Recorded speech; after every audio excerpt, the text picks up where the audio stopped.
Uh, okay, anyway, you got the idea. We've got all of these different minerals. Let me get a handful of that stuff there. All these different sizes in here. There's no way you're going to put that through a spreader. So just spread it by hand. There's nothing in here that would hurt you.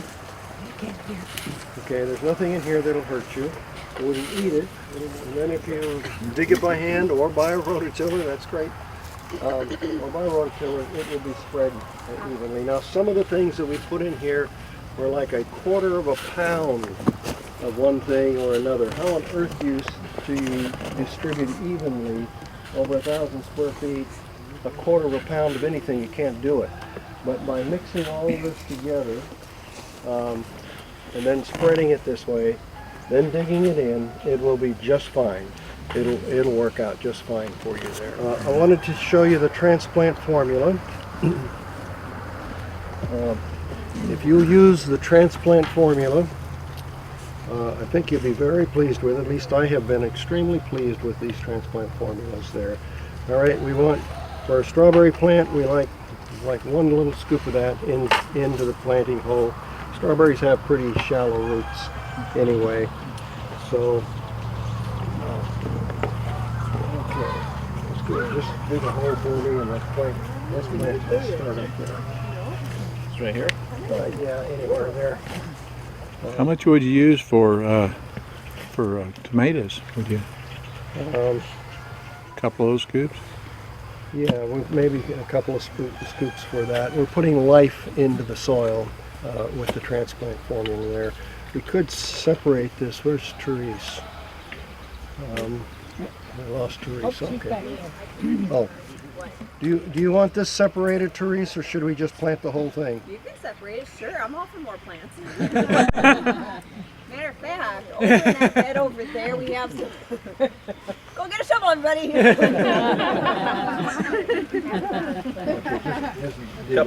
Couple of holes, or Yeah, several holes. not very deep. Looks like. No, go ahead and dig it.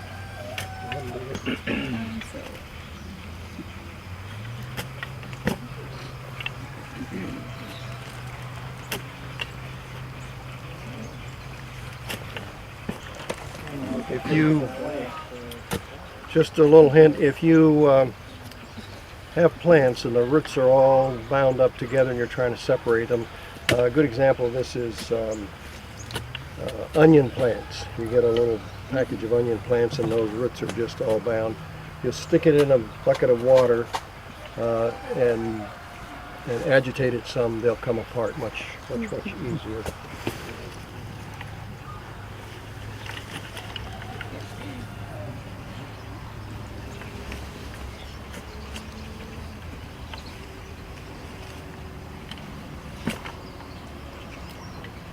That's a grass root there. Okay, let's call that good enough. All right. Strawberries, yeah. Okay, so now we've got this fertilizer and we're just mixing it up there. Okay, let's start with that one. And here's what we want to do. Okay.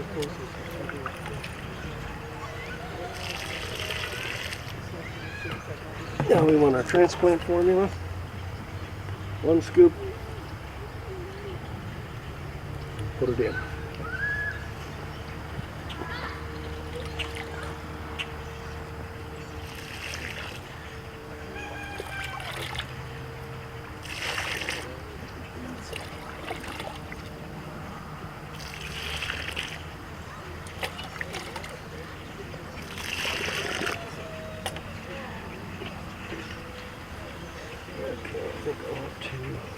Fill it in more.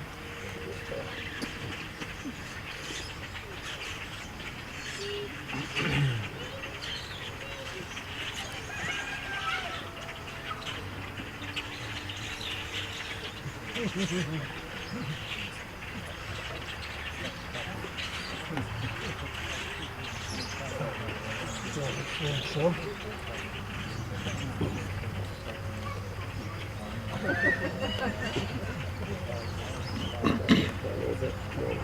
Here. Here.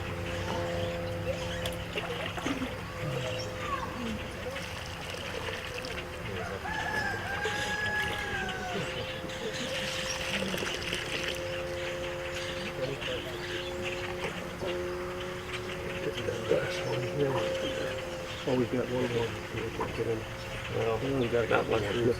no roots. That'd be all right or not? No, Yeah. take that. That one have any roots? Yep. Just do one more hole over here. Okay. You're okay with that? Yep. Okay.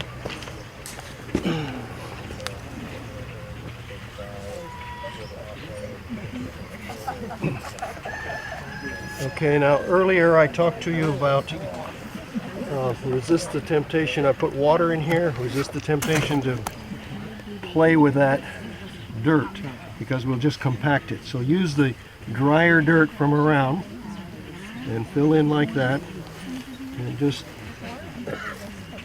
that one's done well. Yep. Okay. Water in here.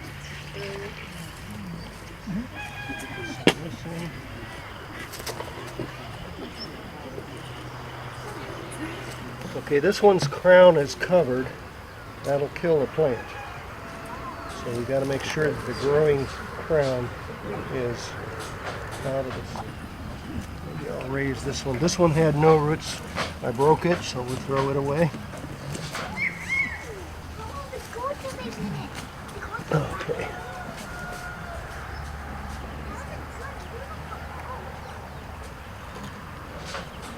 Okay, we've got 1, 2, 3, 4, 5, 6 strawberry plants, and hopefully that'll do just fine. Remember just to do the simple math and put the right amount out there. Now, because we're running late, we're going to go back inside, and that's all we're going to do outside tonight. Question then, why would you want to concentrate the transplant minerals in the hole as opposed to in the whole bed? The transplant formula is putting life into the soil. That's our microbes in a dormant form, okay, a spore form. And when that powder gets water, food, which we've provided for it, moisture, and an adequate temperature, normal growing temperature, 60 to 85 degrees. Some of those microbes will double every hour, even faster than that. In a short time, we're going to have billions of little microbes working for us in the soil here. Now that's why we don't want to use chlorinated water, because it'll kill them. Okay? We want life in the soil. That's what's going to make your soil fertile. We want the life in the soil. So almost all of our food today is grown on mostly dead soil, and we want that life. So thank you. Let's go inside. Let's get started here. Okay, year-round gardening. The Omega greenhouse, we're going to cover that. We're going to cover a do-it-yourself backyard greenhouse. The water canopy greenhouse, that's the one that's different than anything else on earth. And then greenhouse combination. We put that up in Brazil, and a lady from India here was asking me about problems with the tropics. And we do have serious problems with the tropics that we don't have here, and this solved it. Then a simple hoop house there. Let's start with, I was up in the Upper Peninsula in Michigan, and I was giving a seminar there. Matter of fact, while I was there, we planted the garden, and that night they had the last frost in the spring. That's this year. So of course we covered everything that we'd planted, put buckets on top of it, and then the next day we came and took it off, and that was the last frost. Now they had a winter like yours here, 40 degrees below and 30 degrees below for a number of weeks. Just an incredibly cold winter. Matter of fact, as I was going around looking at different farms and gardens there were quite a few trees that are supposed to be able to handle that cold weather up there that had been killed, or at least had quite a bit of dieback. So it was an extreme winter, as you know from being here. Now, there were 2 men in that seminar, both that did a similar thing and had food out of the greenhouse, not out of the greenhouse, out of the outside garden all winter long. One of them is just finishing up the last of his carrots and beets the week that we were planting there. What they did is to grow, you've got to grow this stuff during the growing season. You grow a winter garden in the summer. You grow it in August and September, and you want it ready to harvest or almost ready to harvest by the time the first frost comes. In this case, it was beets and carrots and maybe a few turnips. What they did is take a lot of dry material. One man took leaves, another man took straw and covered that bed with straw. This has to be dry material. You do not want it wet. You do this just before the hard killing frost. Then you take a tarp and you cover that because you do not want water to get in there. But if water gets into that dry material, you will lose everything to the frost, to the freezing. So it's covered, and then some dirt put around the edges or something so that that tarp won't blow away in the winter wind storms. Now, we have some pretty heavy snows here too, so they had to go out in the wintertime and they would shovel the snow off part of it, pick that tarp up, go underneath the mulch, the dry mulch, and harvest whatever they needed. And those crops, those foods were protected under there. So that's something very, very simple and inexpensive that almost anybody can do there. Then from there we can go on to other more expensive things. Let's go. Okay, we need to eat year-round, not just 3 or 4 months when the garden is in full production. Here is, well, we're starting to talk about the Omega greenhouse. For most families, a combination of, this is just a 20 by 12 foot greenhouse, 20 feet by 12 feet, and it's about 13 feet high. I've got one of these in my front yard, my garden area. That garden is so tremendously productive.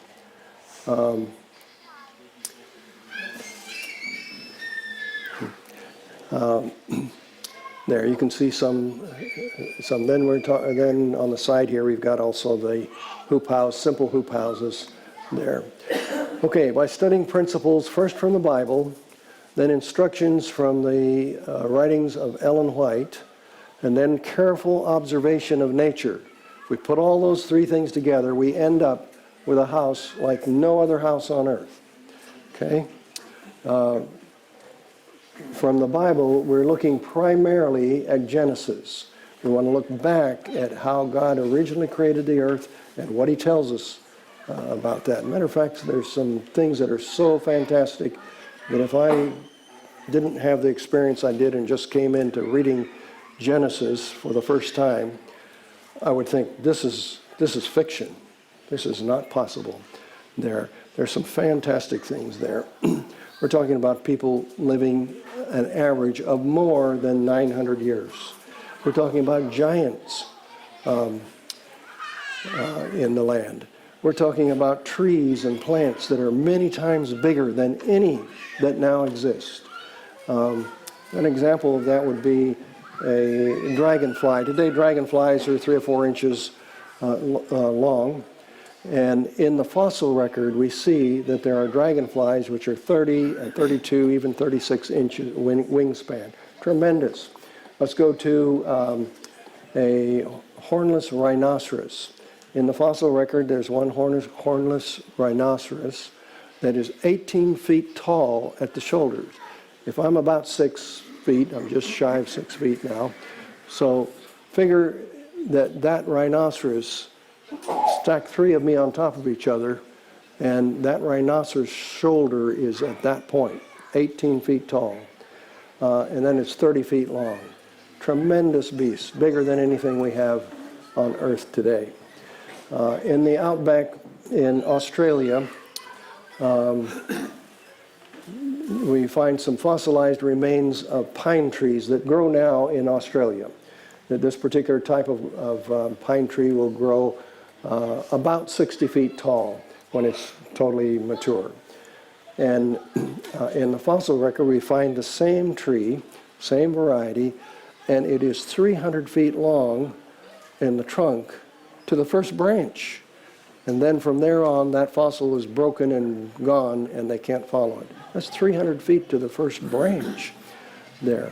So things were tremendously big. There are lots and lots of examples of this. You've seen pictures or read about mammoths way up in Alaska or Siberia that are many times bigger than any of the elephants that are on Earth today. So there was a time in the history of the world when things were very different from what they are today. It tells us in the Genesis record that it did not rain.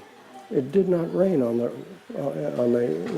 the world until Noah's flood came and carried them all away.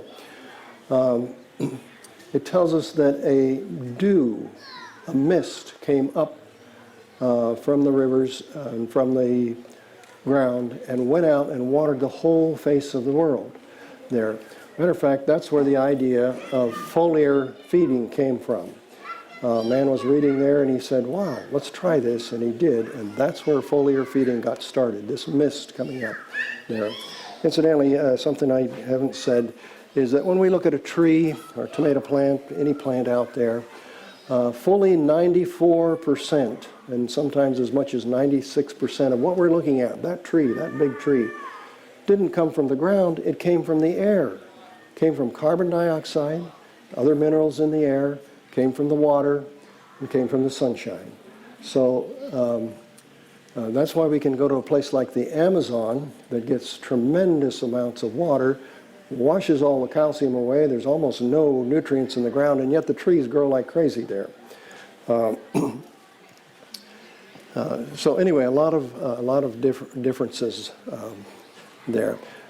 Now, when it rains here, is it high pressure or low pressure? It's low. How about when there are dense fogs? Is it high pressure or low pressure? I hear some people saying low. It's actually high pressure. You know, sometimes you hear on the news, in California we have these dense fogs that come in the wintertime, and we end up with 50, 60 car accidents on the freeway there. Those only come when we have high pressure. So evidently, we need high pressure for this mist to go out and to water the whole face of the earth there. Anyway, there are lots and lots of things that I could tell you there. Another, yeah, Elizabeth's looking at her watch, so I need to get moving here. Okay, so we design a house like no other on earth. It's the key to food self-sufficiency. Can be and is this 20 by 12 by 13 Omega greenhouse properly used. Now you will not grow everything that you're going to eat in that one. Oh, you can't hear me? Okay. Is that a little better? Thank you, Mary. Thank you. Okay, you're not going to grow all of the food that you can eat for your family in that little bit of space. However, you can grow all of the plants to grow all of the food in that little place. Because we grow on shelves in there, we get the plants started, and then some of them are transplanted out to be finished off in the greenhouse, like lettuce plants and chard and so forth. Others will be transplanted outside to a hoop house, if the weather's appropriate, and some would be transplanted outside to your outside garden there. So you can grow all of the plants that you need in that. Okay, this is not a typical greenhouse with the typical problems. What are the typical problems with a greenhouse? Okay, greenhouse soil disease, that's what they call it, is a pretty common thing. You walk into almost any greenhouse in this country and you'll find that they're not growing in the soil. They're growing on tables or in pots. Maybe they've got a concrete floor or a gravel floor, but they're growing out of the ground. Years ago, I'm talking about back in the 1700s, 1800s, people had greenhouses, glass houses then, and how they would handle this problem then is that they would come in and they would take out about 18 inches of soil from that greenhouse, and they would take it out in the field and let it sit out there for a year or 2 or 3, and that solved the greenhouse soil disease. Then it could bring it back in. Hey, what cured that soil was sunshine and fresh air. Sunshine and fresh air are God's healing agents in the world. We need it. We need direct sunshine, we need fresh air. It's easy to get the fresh air in a greenhouse. You open the windows and doors and the air will blow through. However, almost all greenhouses, you don't remove the top. You don't, and so you do not get direct sunlight there. Now, we need that fresh air and sunshine. Our plants need that fresh air and sunshine, and even the ground itself needs that fresh air and sunshine to be healthy. Okay, so we get this buildup of salts and fungal diseases and what have you in a greenhouse. And the solution is simply to uncover that bit of ground, that greenhouse, for part of the year. Let it snow on it, let it rain, let the sun shine directly on it, and of course the fresh air in there too. Now, anybody familiar with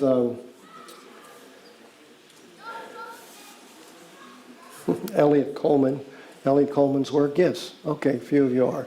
If you're interested in greenhouse growing at all, get one of his books. They're in almost any bookstore. There, Elliott Coleman, and he grows in Maine. His ground regularly freezes to about 40 inches deep. He has winters that are similar maybe to ours here, and yet he is growing in the ground in covered structures. He has greenhouses which have heat added to them.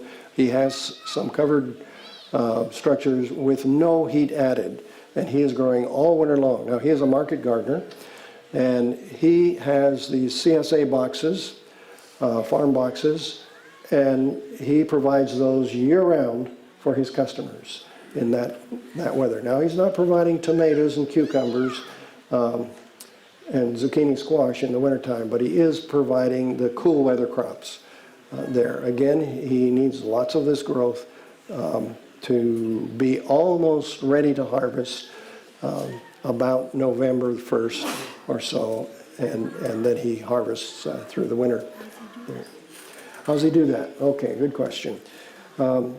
First he has an outside covering, okay? Let's say it's a simple hoop house there. Then, now, inside that house, it's going to freeze in that hoop house. Listen, the covering on a greenhouse has a R value, a resistance insulation value of 0. It's just keeping the wind and the rain and the snow out. There. So once the snow and the wind is out, then closer to the ground, he has either another hoop house inside the big hoop house, or sometimes he has wickets, and he has a second covering on that. So on very cold nights, if he knows it's going to be very cold tonight, then he has the second cover, and then he can just pick up and pull across the crops and put down on the other side. So now we've got a big dead air space between the inside cover and the roof. This inside cover doesn't need any strength or tying down, because we're out of the wind there. The next morning the sun comes up and it warms up in that greenhouse. Incidentally, you'll get just about 50 degrees difference. As soon as you have direct sun on your greenhouse, you'll get about 50-degree increase in temperature inside that greenhouse there. So the next morning he can pull that off, and the plants get more of the sunshine and the heat that they need there. Another thing that he does, since you asked, Elizabeth, another thing that he does is that he made some greenhouses that are on kind of skids, and you could pull that greenhouse from one spot to another. So he could plant the garden outside and get it pretty mature, and boy, just before the killing frosts come, they'll pull this greenhouse over those plants and protect them for the winter time there. How does it change the zones? Oh, that's a good point there. All right, what growing zone are we in here? 4? Okay. According to Elliot Coleman, according to my own experience, I think this is true, for every covering that you do, you change the USDA growing zone 1.5 zones. So if we have 2 coverings, we've changed your growing weather 3 USDA growing zones. That would mean we're in 4 here, 5, 6, 7. What could you grow in USDA growing zone 7? Well, you can grow an awful lot of things in 7 that you can't possibly grow in 4. And that's pretty accurate. That works. I want to tell you also that the Earth, as we're going into winter in the northern hemisphere, we are closer to the sun in the wintertime than we are in the summer. So that means that the southern hemisphere is closer to the sun in their summer. Now, if you look at the globe of the Earth, you'll see that there's far more ocean in the southern hemisphere than there is in the north. So that kind of balances it out because water holds heat there. Okay.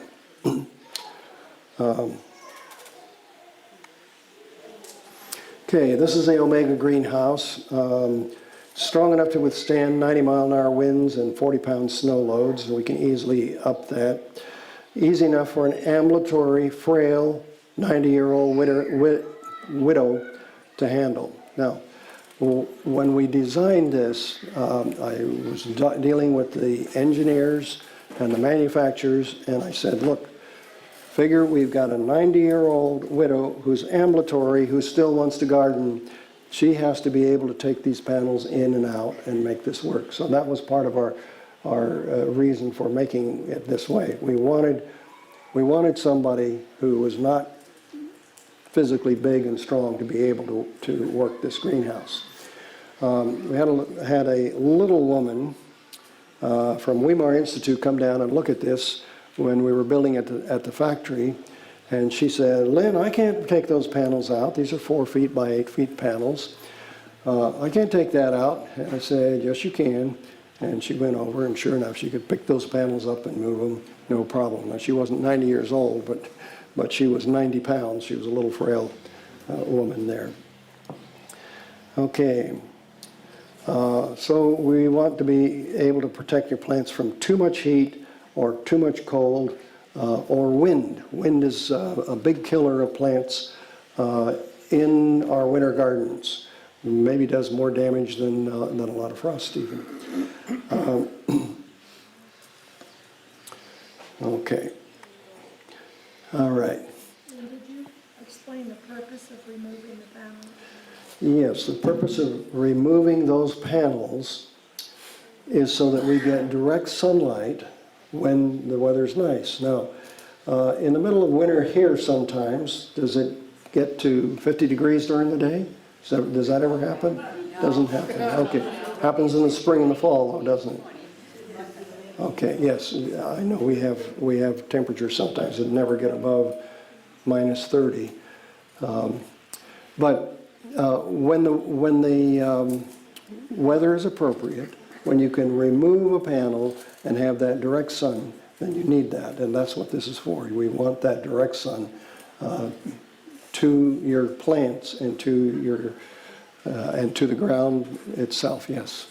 Can you do that even if, like, where I'm from up in central Minnesota, we had frost depth this year of 8 feet down. Okay. I mean, can you still, you wouldn't plant in the ground then, would you? Or would that covering keep that from going down far?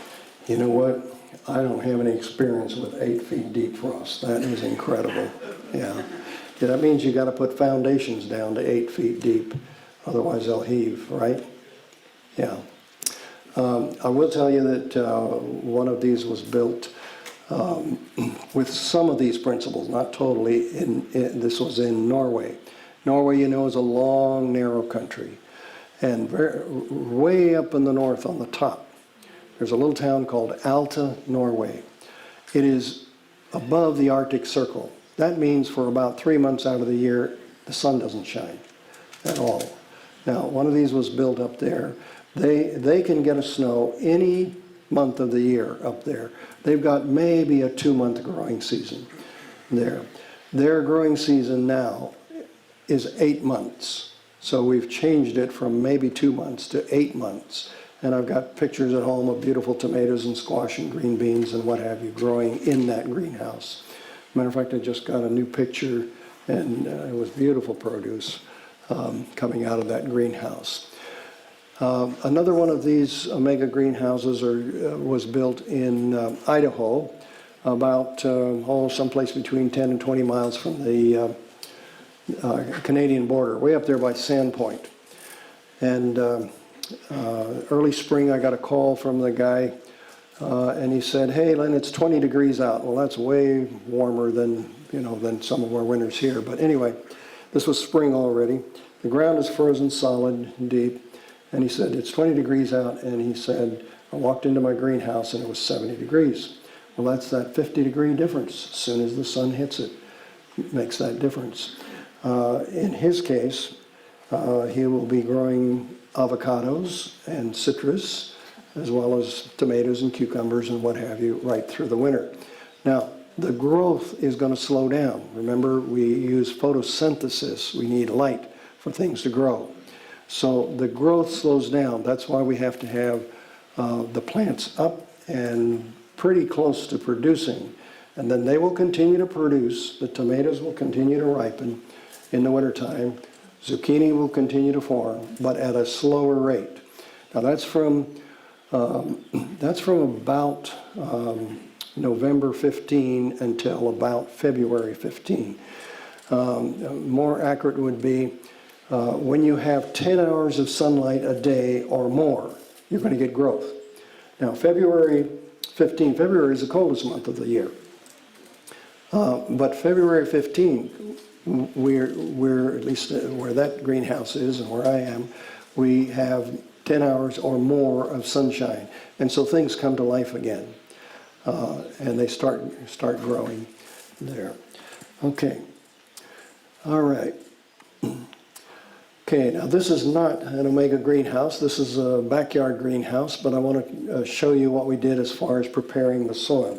We went, somebody dug out their backyard. They put topsoil on one side and subsoil on the other. And look at this pipe going through the ground here. That's a French drain pipe. It's got holes all the way along there. And we've got one end here that's going to exit right about there. We're going to hold it right about there. I'm going to tie a plastic bag around it or something so the dirt doesn't get in it when we're filling it. The other end of that pipe is over here, and it will go to the very top of that greenhouse, the very point of that greenhouse. You see, hot air goes up, cold air goes down. Now, with a little fan on this, when we have excess heat, and we have excess heat even in the middle of February if we have direct sunshine there, that excess heat is put down into that ground, and it goes through this pipe and it comes out the opposite corner there. That gives us a little circulation of air that you need in the greenhouse. If you don't have circulation of air in that greenhouse, doesn't matter the temperature, it doesn't matter you've got all the right things in the soil, the plant will not grow because the plant will use up all of the carbon dioxide in a thin film around each leaf and around each stem, and it will quit growing. So you've got to have a little bit of flow of air, otherwise it will stop there. Okay, in my greenhouse, at the very top, it's at the very peak, I've got a thermometer up there. It's easy for that temperature to get to 120 degrees there. So when it's 110 to 120 degrees up there, and before that even, the fan comes on with a thermostat, and it puts that hot air down into the ground and goes back and forth. As it comes out at the opposite end, that temperature is 70 to 74 degrees. That means that I've taken that heat and it's been transferred to the ground. That heat can come up during cold nights and overcast days. And it can come up slowly so that it keeps your plants warm there. Now, I do want you to look here that there is insulation board here, just foam insulation. So you've got to have that, otherwise your heat will go sideways through the ground. And so you've got to have that to work there. Okay. Okay, so dig your planting hole. In this case, we did 3 feet deep, the size of your greenhouse. Incidentally, the factory will give you the exact size of that greenhouse in inches. It's important to separate the topsoil from the subsoil. We're going to use the topsoil in the greenhouse. We're not going to use the subsoil in the greenhouse. Here. The hole is lined with foam insulation board. This is supported by wood or hardy plank, hardy board, or a cement foundation. I have a block cement foundation in mine there. The hole is filled in layers using the Ellen White planting method. 4-inch or 3-inch French drain pipe is placed on the gravel layer about 2 feet apart, leaving one end of the pipe exit out of the top and one end at the opposite side. Okay, this is going to provide heating and cooling in the summertime and air to the roots and to the microbes. We need that air for a lot of different things there. Okay, add the amendments. One layer is amended. Use your soil test so that your soil is properly amended. Then we've got a layer of 2 to 4 inches of rock or gravel. We've got the French drain on top of that, and one layer of topsoil, and then a layer of soil again with amendments in it there. Okay, here's one that was built in Brownsville, California. This was a big hole in the ground, and it has been filled and a foundation put in here. That foundation needs to be level, and here you can see we've got the pipe down in the ground already. It's laying out here. It's got something on the end so it doesn't get in, soil or debris doesn't get in, and it exits over here in the foundation here. So air is going to go from the top of this greenhouse down, back and forth through there, and exit over there. Now, it's important because you're taking warm air from the very top of the greenhouse, which can absorb more, warm air can absorb more moisture. We're going to put it down into relatively cold soil, cooler soil. We're going to get condensation. So if your pipe down in the ground fills up with water, this thing doesn't work. So you've got to have a way for that to flow, to gravity flow. If you're on flat ground, then you're going to have to make a sump someplace and pump that out because you are going to get condensation. So it's very important because that'll stop your greenhouse from working there. Okay, in this case, well, let me go on here. Okay, here we are, greenhouse being delivered to the site. That particular size can all be fit in the back end of a pickup truck easily. There, here we are putting the forms down. Okay, this goes up. This is made so that the side that goes outside can only go one way. These what do we call it? Yeah, extrusions. We had to make special dies because that has to fit just perfectly, and it'll only go in one way. Anyway, that was done. This greenhouse has a lot of expensive material in it. Okay, when you're doing this, do not do what these people do. I asked them to put boards down to walk on. Now, you see, we do a lot of work to get air into the ground, and we did a lot of work to get air into this area here. And so here we are walking on it. This doesn't make any sense at all because every square inch under your feet is going to put about 8 pounds of pressure, and we're compacting that soil. Don't do that. Put down enough planking or plywood so that you're not going to compact that. There. Okay, it got dark. We started around 2:30 p.m. on a cold, rainy day. Matter of fact, it snowed several times on the way there. We almost turned around and went back. but we got there. And we finished about time for dinner, about 6 p.m. Not bad. This was the very first one that we put up. That's in Brownsville, California there. Okay, this has a lot of expensive materials in it.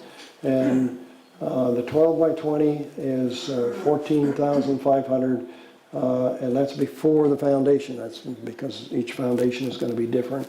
And then it gets progressively more depending on how wide or how long you want to make it. There, we can make it in increments of 4 feet, as much as and as long as we want. There. Okay, do-it-yourself backyard greenhouse. Let's get into some inexpensive stuff here. Get some friends together and get any scrap material you can find. Dig that hole 3 feet deep, separate the topsoil from the subsoil, line the sides with the foam insulation, which you see there. And then you've got to install a gopher barrier and or a rodent barrier. Now, you've got a greenhouse full of food in the wintertime and it's freezing cold outside. Those rodents have a keen sense of smell and they know there's a house full of food in there. If they could get in there, that'd be a Hawaiian vacation for them. So you've got to be very diligent about making sure that they can't come in, that they can't dig in, and that they won't get in or you'll have problems with it. Okay, we add, let's see. Okay, we covered all of that, I think. There. Okay, there we are, adding the French drain.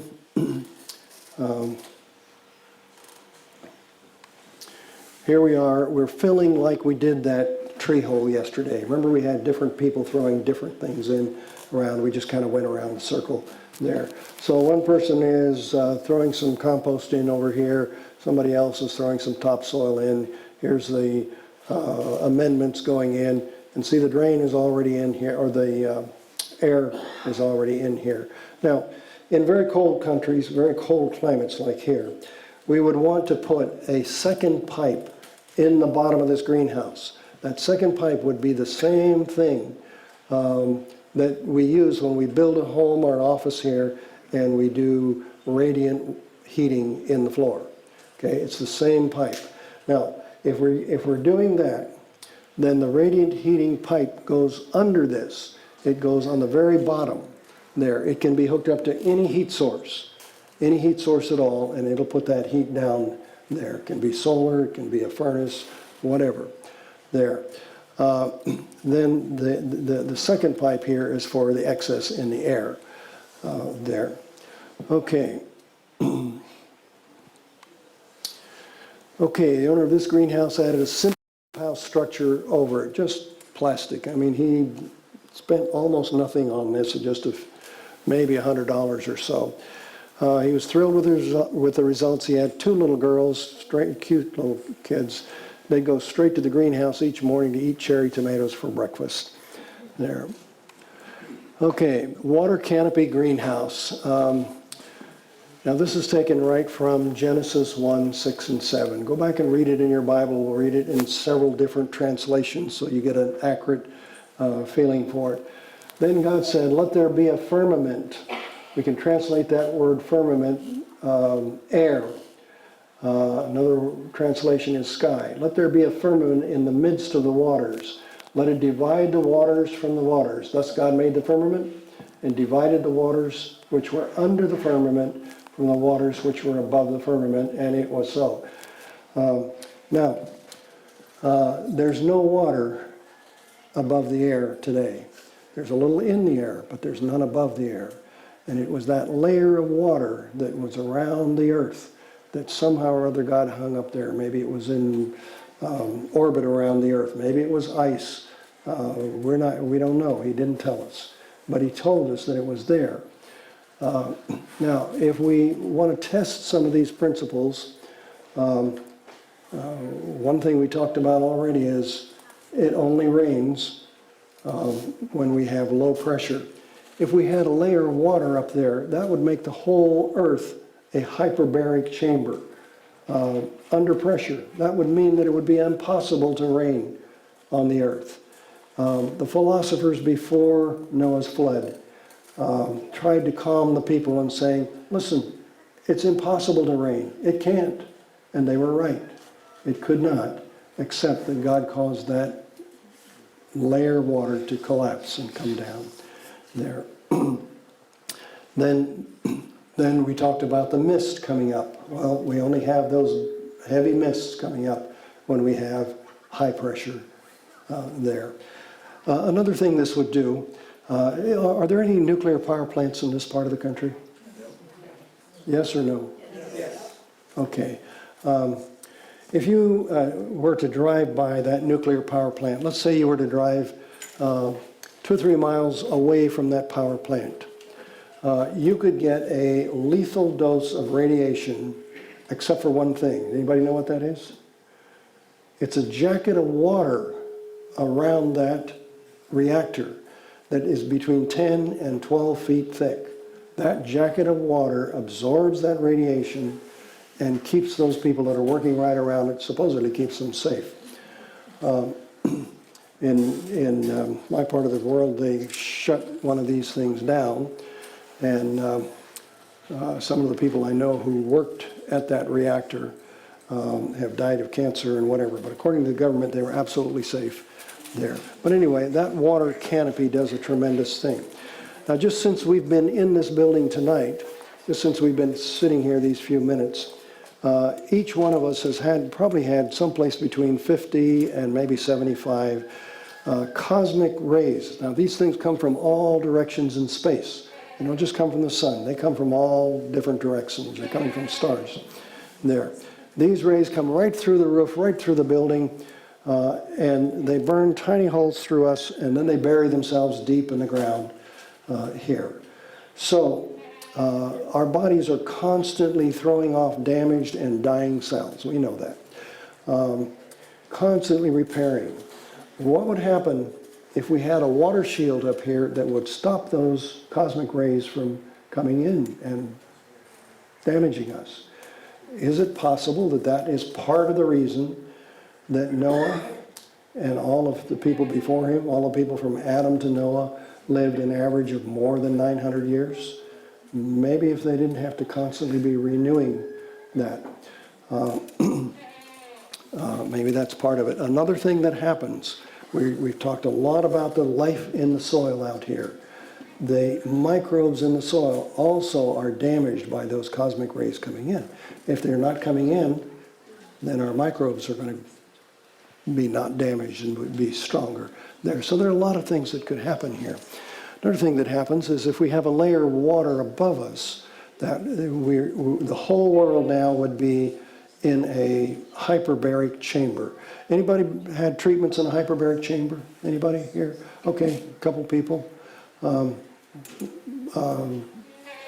you in very long, or? I was in with my son a few times. He had quite a few treatments, about an hour at a time. About an hour at a time, okay. Anybody here who is a diver? Okay, okay. Elizabeth and I were down in Honduras, and Honduras is a great place to dive, island of Roatan. And because we were the old fogies, we got to be the chaperones, and we went out on this boat and had a lot of college kids, and also there were some older people and whatever in that. But anyway, so we just got to sit in the boat, and as people came up from diving, they would have these expressions about, wow, this is so great, this is so wonderful, you know. It was like they were on a high. And I thought, it must be really pretty down there. And because everybody was so high when they came up. Now, when I say high, they weren't drunk. They had their right minds about them there. So a few days later, I bribed a guy at the hotel where we were staying to take a hyperbaric treatment. The hyperbaric treatment, I think, was like $365 an hour or something like that. And I bribed him with a couple of jars of peanut butter and a $20 bill. Anyway, I'd made friends with him, and he knew that I knew something about hyperbaric chambers and the reaction, because I've been studying about it, just because of what I learned in Genesis here. So, nice young fellow. And I went in and took a hyperbaric treatment. Now, when I went down there, I had a head cold. And so he took me to what would be the equivalent of maybe about 15 feet underwater. And I couldn't take it. My ears would not adjust. So I had to give him a signal to, bring me back to normal temperature, pressures there. So he did. I was only in maybe 20 minutes or so, and I ran down to where Elizabeth was cooking, where she was, this was a little mission trip, and she was cooking for 100 people on this trip. The first thing she said is, the white of your eyes is absolutely white. Well, you can look at my eyes almost any time, and there's a lot of red veins, in my eyes. Hey, in 20 minutes time, those red veins had healed that quickly. And then another thing that I noticed is that my mind was absolutely clear. I often complain that I feel like I've got a fog over my mind. I can't really think clearly. But I was so clear. It was so great there. Now, those nice feelings went away shortly, in a few hours. And I waited a few days, and I took some cold medicine, and I went back and took another hyperbaric treatment from this guy. This time he was able to get me down to what would be, get me down, I'm just sitting in this metal thing there, but he got me to what would be the equivalent of about 30 feet under the water there. I asked him, I said, hey, I felt so good, and my brain was so clear after the last thing. He said, oh yeah, he says, that's a side effect. I said, what do you mean it's a side effect? He said, oh yeah. He said, on average, your IQ, people's IQ changes 18 to 20 points because of the added oxygen in your body. And the added oxygen in my body helped me heal very quickly. It didn't heal my cold, and that's one reason I wanted to go in there to see if it would heal the cold. But the second time around, same type of things there. What would happen if all of us could raise our IQ by 18 to 20 points? Wow, that would be great. Then this young fellow says to me, yeah, he said, when I was studying in Minneapolis, St. Paul, he had to take his training here. And he said we would go into a hyperbaric chamber as one that would carry, would take several people at a time. And he said we'd go in there and we'd study. And he said we could learn real quickly. And I said, wait a minute, you couldn't take the test in the hyperbaric chamber. He said, it didn't matter. He said we could learn very quickly and we could recall it at will. See, we were told that Adam could experience something, see something, hear something once and recall it for the rest of his life, even 900 years. Recall it at will, perfectly. Wow, wouldn't you love a mind like that? Huh. Okay, I've got to move on. Okay, the greenhouse water canopy. Okay, let's see. Strong steel frame, we need it. High yields, faster health, recommended for weather and pest control. We don't have any pictures of that, do we? This is not the water canopy. I'm going to tell you that 2 water canopy greenhouses have been built or were built in Nance Bend, Tennessee. And by a man named Dr. Calvin Dentz. He got these principles, and about 10, 12 years ago, I guess he built the first one. I heard about it, and I made friends with him, and have been in contact with him ever since. The first one he built was a big round one. It was 37 feet across, and it was made out of straw bale. Straw bale, he made this big enough so he could drive his tractor in and out there. Straw bale construction, if you make the bale itself the weight-bearing part of the structure, that straw bale will compress after a period of time. You should, if you're building with straw bale, you need to have post and beam. Well, he didn't know that. He took these big beams and he put it across there. And then he took cement wire, the stuff we put in concrete here, and he stapled that, nailed that to these big beams. Then he put a big sheet of plastic in there and up over the sides and put his hose in, filled it up. It was supposed to have 12 inches, supposed to have 12 inches of water. but because it compressed a little bit on one side, it ended up being closer to 8 inches of water in the roof. All the sunshine had to go through the water, then through the plastic, then to the plants in the ground underneath there. Now,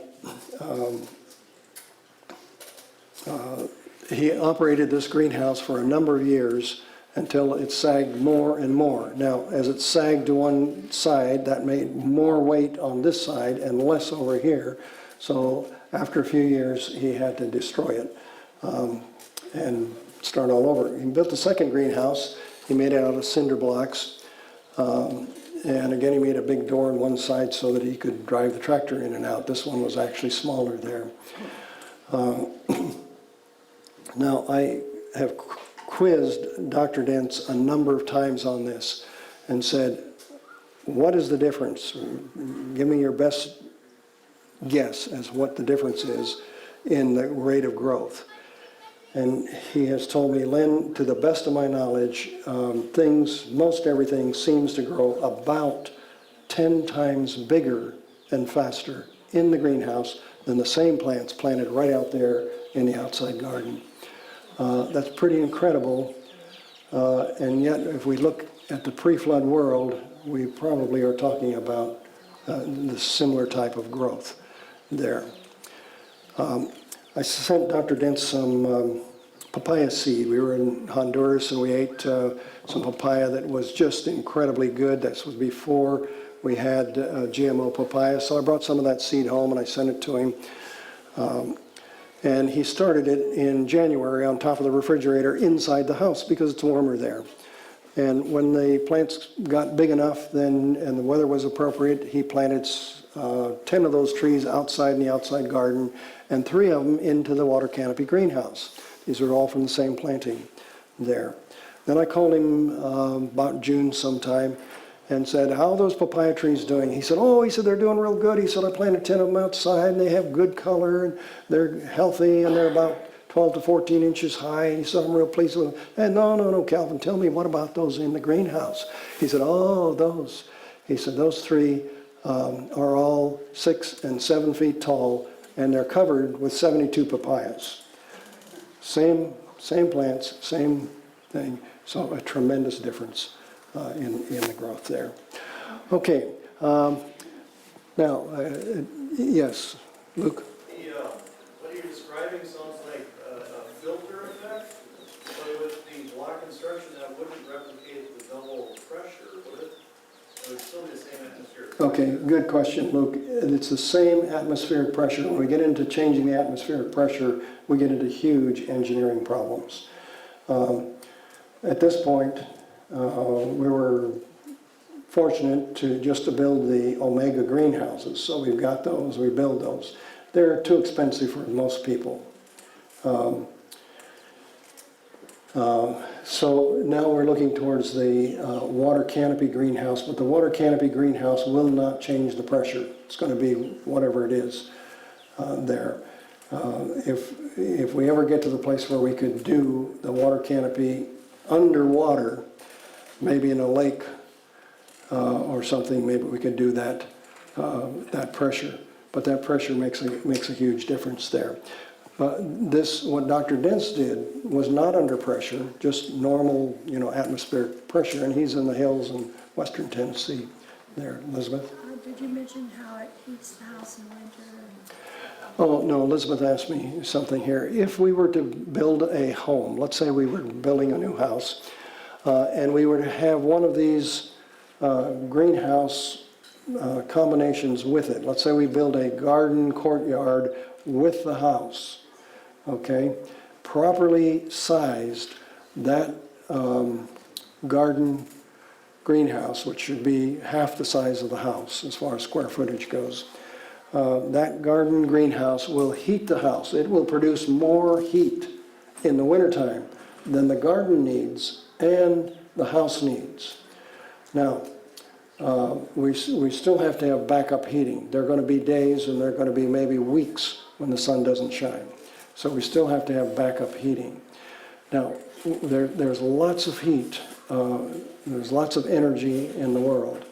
The trick is here for us to store it and to hold it. So part of this design of what we are doing right now, designing in Brownsville, California, takes water in a solar collector, and it heats, the sun will heat that water, and as it heats, of course, hot water is going to rise. The cold water in the back is going to drop.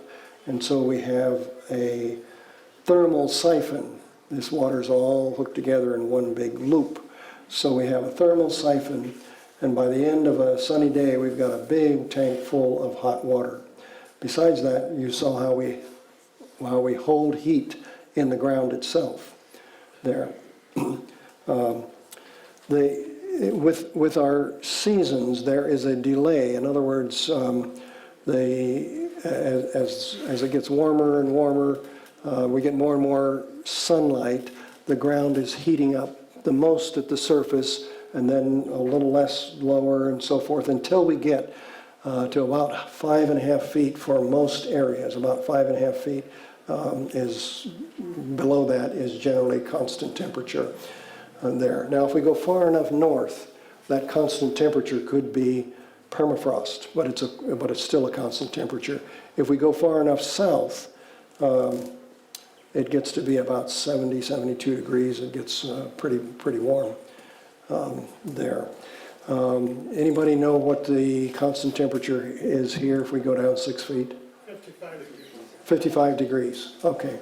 So right here we can go 6 feet down, probably 5.5 feet, and we're going to be at 55 degrees. So we're using that as a way to put the heat down into the ground. That temperature down there, 55 degrees, that doesn't change there. If you go to my part of the world, it's 57 degrees. It's only 2 degrees more. If we go far enough south, it gets hot. There, it gets warm into the 70s there. Okay, greenhouse, screenhouse combination. We're looking at something we did in Brazil. In Brazil and in the tropics, we have lots of insects. Now, where we have lots of water, we have lots of insects, and we don't have any winter, so we don't have anything to kill them off. We think we have insect problems here. They really had them there. They wanted me to grow a garden to feed 50 people on a continuous basis, and I did that.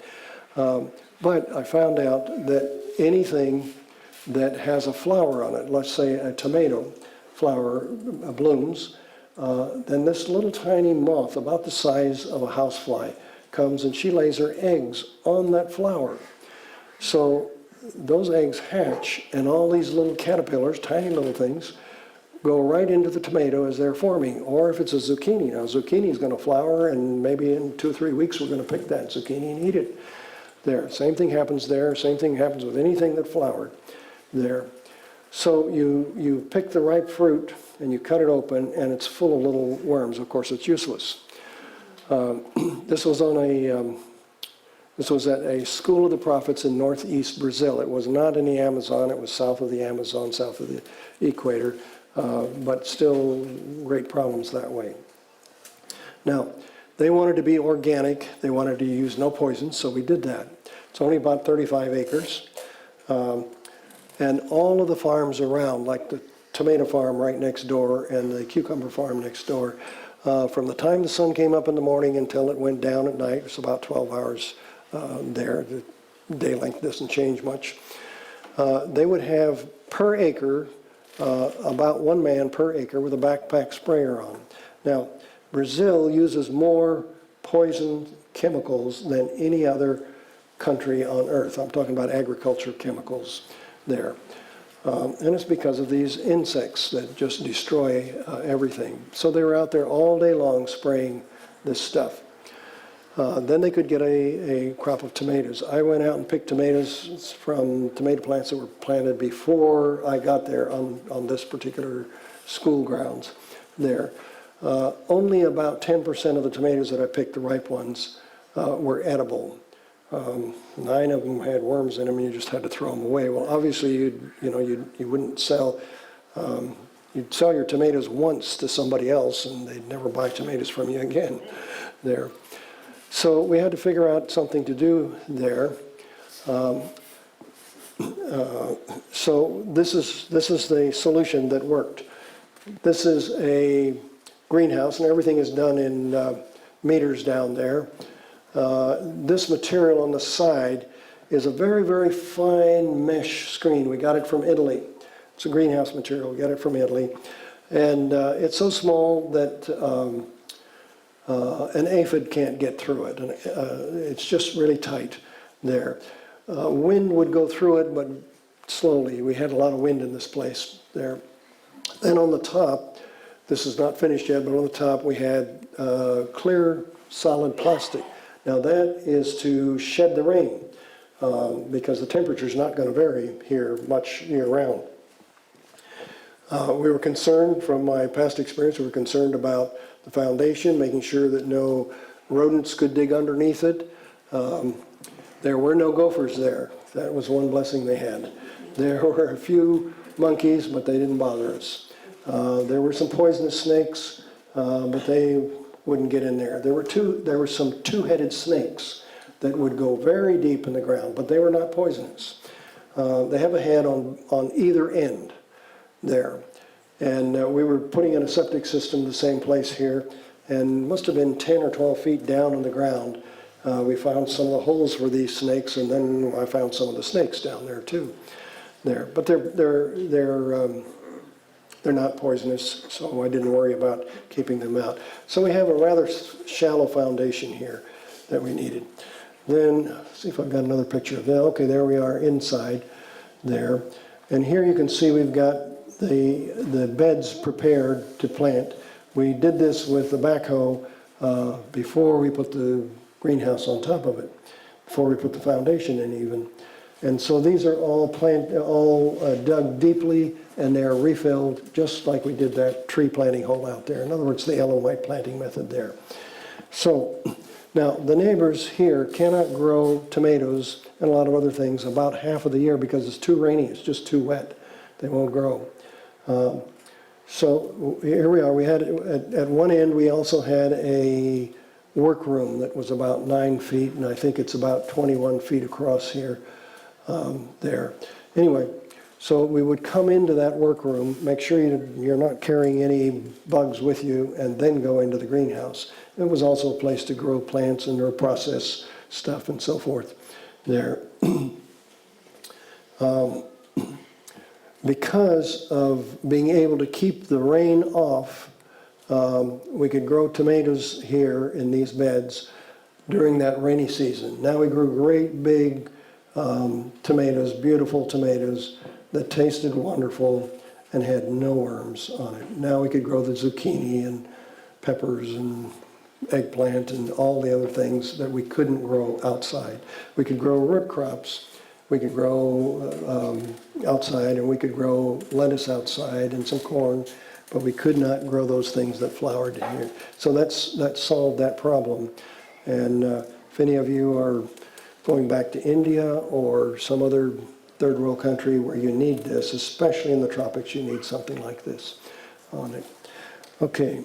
Can you identify the place? Is this near Recife, maybe? Yes.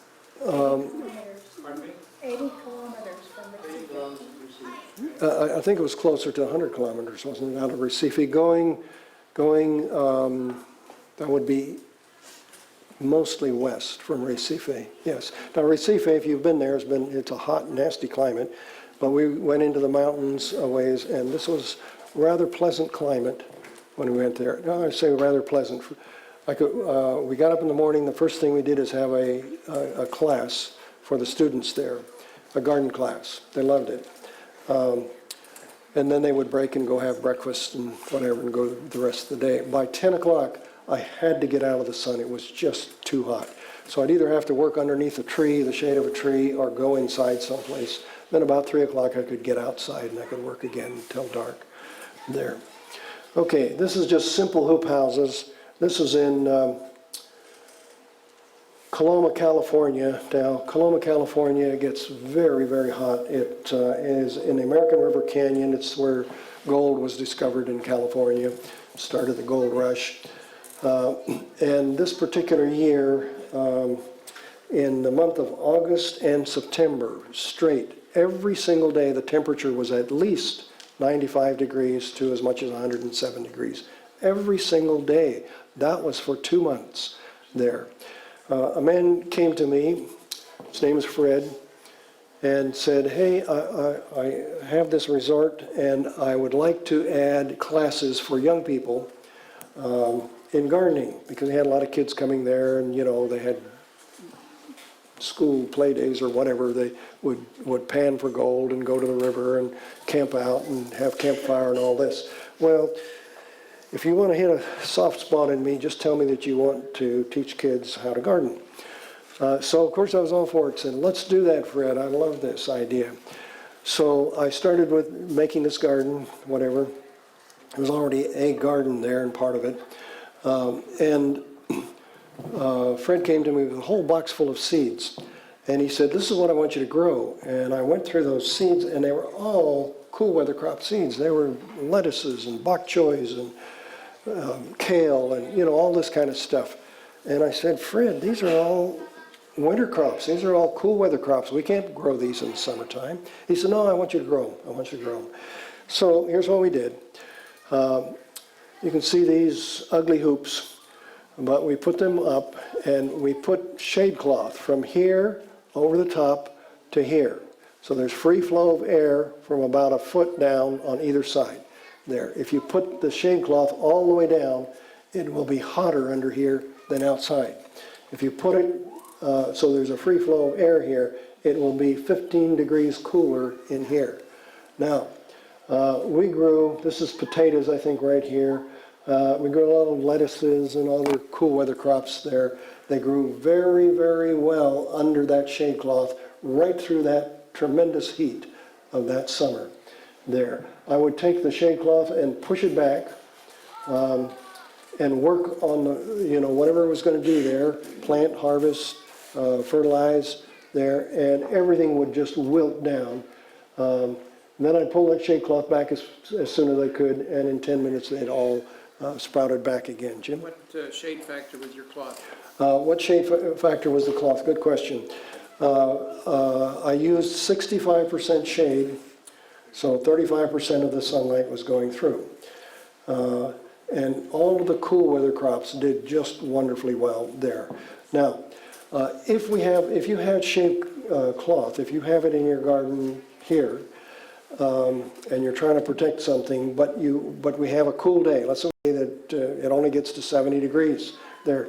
You push that shade cloth back out of the way, because photosynthesis is what makes that plant work, and you can get full use of the sunlight. You get high bricks with 65% shade? You know what? Jim's saying, did I get high bricks with 65%? This happened a few years ago. I did not bricks anything out of that garden. I got very good taste. There were some beds that we made just to the left here, and where we dug long trenches and we filled them this Ellen White method, and we put that pipe in there, and we got very, very good tomatoes and green beans and good flavor, but I don't know what the bricks was there.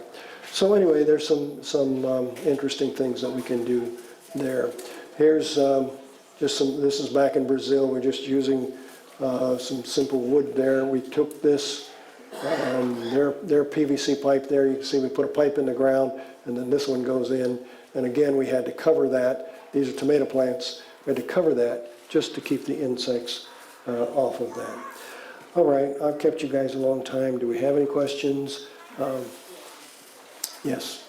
I'd asked you last night about in greenhouses reducing the amount of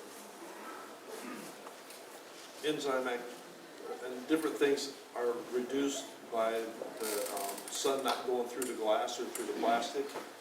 And you said you would address it if I asked it. Yes, thank you, Michael. Okay, the question is, coming through the glass or the plastic, we do cut out some of the rays of the sun. Different materials will allow more or less there, but we're always cutting out some of the ultraviolet coming in. And So if we have a cover that we can push back when the weather allows for it, you'll get much better quality there. And also we've had a number of questions about tomatoes. You just need heat to make good tomatoes. Just have to have heat there. All right. Yeah, is Therese here? All right, Therese wanted to say a word or so.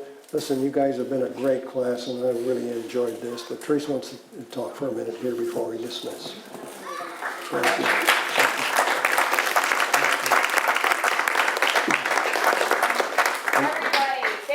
Thank you. Thank you so much for coming. I hope you enjoyed it. I hope you found the information enlightening, to say the least, and that it was worth your while coming. We so appreciate you being here and making this possible for us to have it. It wasn't without the ticket sales. We could not have done it. It was definitely had to happen for us to be able to bring the speakers here. We also want to say thank you to those who helped us with food, Natura Farms, and those who came with Natura to help us out around the property. Thousand Hills, if you guys aren't familiar with Thousand Hills, they gave us the hot dogs. They gave them to us for free. So definitely a company to check out if you're not familiar, 100% grass-fed beef. Farm on Wheels gave us the hamburgers. We had fine, they're 100% grass. We just, and also Together Farms out of Wisconsin, a really good meat producer for excellent products and soaps like at the wash station. So if they hadn't all come to help us, the food wouldn't have been here either, to give you guys some yummy things to snack on and stuff. So please do send your feedback. I'll send out an email to everybody if we have your contact information. I love feedback, your pluses, your minuses, what you would change, what you wish you could have learned about. It would really help us. We hope to do other classes going forward. I know that our speakers would really appreciate that too, for other workshops that they would do. Anything you have to share? Don't be mean. Just be honest. Nice. But please do give us any of your thoughts. Share them with us by all means, and if you do it through email, that's always nice. International Ad will be putting together a DVD of this at some point, and I don't know how John will approach sending that out and content, but it's a possibility if you know other people who would like to have information about this and further expand their knowledge and understanding. Obviously, Lynn travels California, travels long ways to do these workshops as well. So he's a person to talk to if you know of anyone else you would like to have a church or a school or anything along that lines. Thank you. Contact him and Elizabeth. So thank you so much. Again, make yourselves at home. We're free to stay for as long as you want.